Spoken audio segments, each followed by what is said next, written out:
On my blog rglculture.wordpress.com. I usually write about personal finance, financial planning, retirement planning, and financial independence.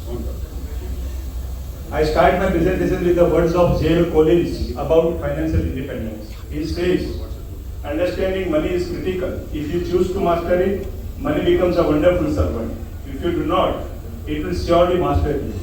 Money can buy many things, but none of which is more important than your financial independence.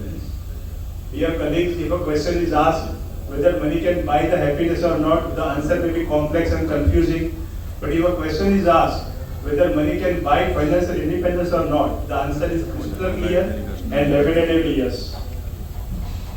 Let me first clear the mega myths with anesthesia doctors about personal finance. The first, we think I am a professional anesthesia doctor, so I know personal finance very well. Dear colleagues, we have learned anesthesia, we have not learned personal finance. It is definitely a different knowledge domain and we need to learn it. Another is, I can manage the personal finance by outsourcing to anyone. Dear colleagues, becoming financially independent is a job which can never be outsourced, because all the intermediaries in the personal finance, they always have their own interest to serve first rather than making us financially independent. I'll answer 3 questions in my presentation. What is financial independence? How to achieve it? The answer will be in the form of journal guidelines, in the form of certain do's and certain do nots. I'll also define when a person is identified as financially independent. I'll also emphasize the significance of financial independence with a 1-minute short video of Steve Khera and 2 quotes in personal finance by Warren Buffett. Financial independence is to accumulate the adequate enough corpus which is invested across the asset classes, but mainly in the financial assets, which are growing at a sufficient rate of 9 to 10% per annum. And these financial assets permit a withdrawal at a sustainable rate of 3% per annum. And this withdrawal amount is good enough to support one's livelihood and lifestyle expenses for the lifetime.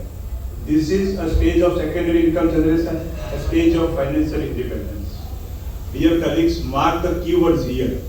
Definitely a 9 to 10% return on the financial assets is important, but more important is to accumulate the adequate enough size of the corpus and to restrict the withdrawal to a 3% per annum from the corpus.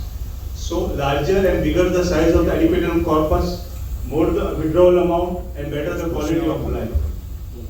Compulsion to work is gone and choice to work is on. Now second question, how to achieve it? I will first focus about the do nots, because one does not have to do so many right things so far as one avoids doing a few wrong things. Do not avoid the equity investments in totality. It can be in 2 forms, through the demat holdings into the direct equity markets, or it can be through the mutual funds into the equity mutual funds. Never depend on the bank FD like fixed income products. They will never make you financially independent. Henceforth, in my discussions about the do nots, I will focus more about the loans. Because in early years of our career, we usually buy the assets like house, car and equipments always on the loans. And if these loans are not managed prudently, the habit with the loans will definitely reduce the surplus amount that we can invest for our goal of financial independence. So dear colleagues, be extremely prudent in early years of career loans management. The rules are, do not offer any type of loan if one is not prepared to put forward 20% as the down payment. Next is, do not exceed the 36% of the monthly incomes for the overall limit for all EMI and all loan payments together. About house. In early years of career, when you go for a house, see to it that the cost of the house is restricted to around 30 months of your monthly earnings. Say you are earning 2 lakh rupees a month, the cost of the house should be around 60 lakhs. And here also, 20%, that is 12 lakhs should be from your pocket as a down payment, and only 48 lakh rupees as a loan. For car, the rule is do not bypass the 20 by 4 by 10% rule.